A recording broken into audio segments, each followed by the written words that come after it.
Mr. Popper's Penguins, Chapter 4, Captain Cook, named after the last words in Chapter 3, and the penguin. "Call who, Captain Hook?" asked Mrs. Popper, who had come in so quietly that none of them had heard her. "Why, the penguin," said Mr. Popper. "I was just saying," he went on, as Mrs. Popper sat down suddenly on the floor to recover from her surprise, "that we name him after Captain Cook. He was a famous English explorer who lived about the time of the American Revolution. He sailed all over where not very many people had ever been before. He didn't actually get to the South Pole, of course, but he made a lot of important scientific discoveries about the Antarctic regions. He was a brave man, and I've heard he was a kind leader, so I think Captain Cook would be a very suitable name for our penguin here." "Well, I never," said Mrs. Popper. "Gork!" said Captain Cook, suddenly getting lively again. With a flap of his slippers he jumped from the tub to the waiststand and stood there for a minute surveying the floor. Then he jumped down and walked over to Mrs. Popper and began to peck at her ankle. "Stop him, Papa!" screamed Mrs. Popper, retreating into the hallway with Captain Cook following after her, and Mr. Popper and the children following them. In the living room she paused. So did Captain Cook, for he was delighted with the room. Now, a penguin may look very strange in a living room, but a living room looks very strange to a penguin. Even Mrs. Popper had to smile as they watched Captain Cook with the light of curiosity in his excited circular eyes and his black tailcoat dragging pompously behind him. His little pinkish feet were underneath, strutting from one upholstered chair to another, pecking at each one to see what it was made of. Then he turned around suddenly and marched out to the kitchen. "Maybe he's hungry," said Jamie. Captain Cook immediately marched up to the refrigerator. "Gork?" he inquired, turning to slant his head wisely at Mrs. Popper and looking at her pleadingly with his right eye. "He certainly is cute," she said. "I guess I'll have to forgive him for biting my ankle. He probably only did it out of curiosity. Anyway, he's a nice, clean-looking bird." "Gork?" repeated the penguin, nibbling at the metal handle of the refrigerator door with his upstretched beak.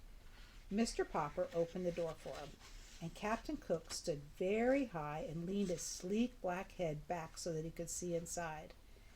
Now that Mr. Popper's work was over for the winter, the icebox was not quite so full as usual, but the penguin did not know that. "What do you suppose he likes to eat?" asked Mrs. Popper. "Let's see," said Mr. Popper, as he removed all of the food and set it out on the kitchen table. "Now then, Captain Cook, take a look." The penguin jumped up onto a chair, and from there he jumped up onto the edge of the table, flapping his flippers to recover his balance. Then he walked solemnly around the tabletop and between the dishes of food, inspecting everything with the greatest interest, though he touched nothing. Finally he stood still, very erect, raised his beak to point at the ceiling, and made a loud, almost purring sound.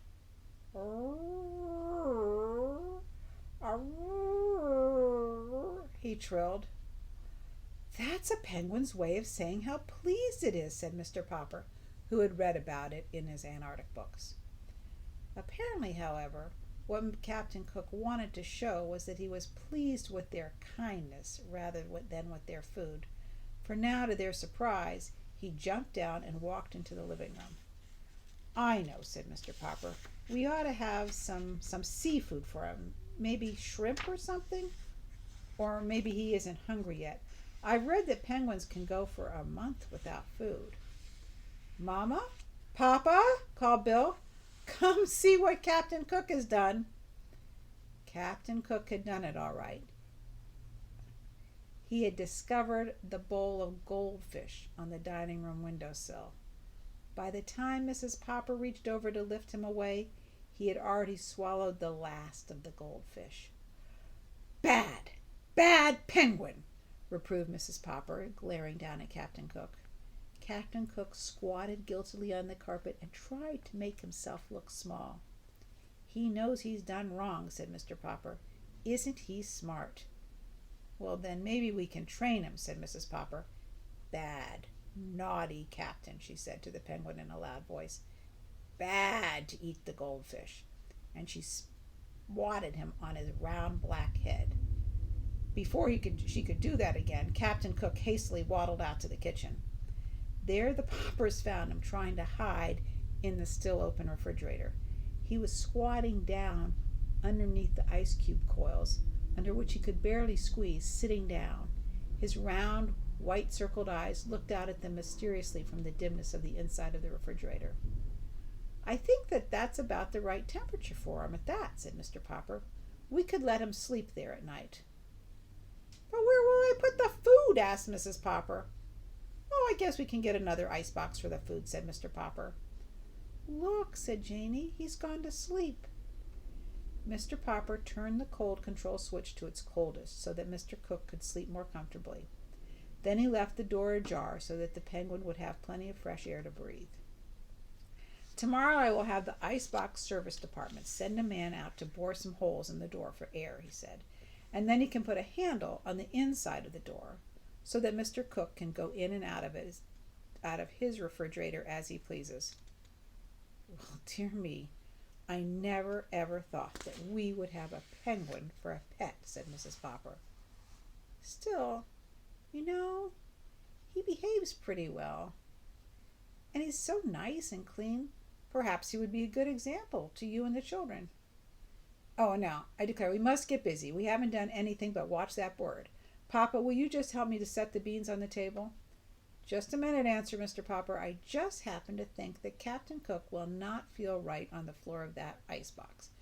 Penguins make their nests on pebbles and stones, so I will just take some ice cubes out of the tray and put them under him. That way, he will be more comfortable.